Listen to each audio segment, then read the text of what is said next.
બે બરાબર. હવે દેખાવશું ને હું જેવો દેખાવો જોઈ. હરગીઝ ઝુકેગા નહીં સાલા. હું જાઉં મારા મમ્મીના ઘરે.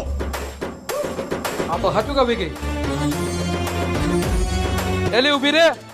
એલી પણ મારી ભૂલ થઈ ગઈ. નો જાને તારા વગર રાંધશે કોણ, કપડા ધોઈશે કોણ, વાસણ ઉટકશે કોણ? હવે હિસાબ બરાબર. અલે હું હાલતી ચાલતી બાયુની હરી કરેશ. તારી હિંમત કેમ થઈ મારા ઘરવાળાનો કાટલો પકડવાની? कंगारों का अंबर सा लगता है मेरा सामने मेरी राहों में फूलों का रास्ता है मेरा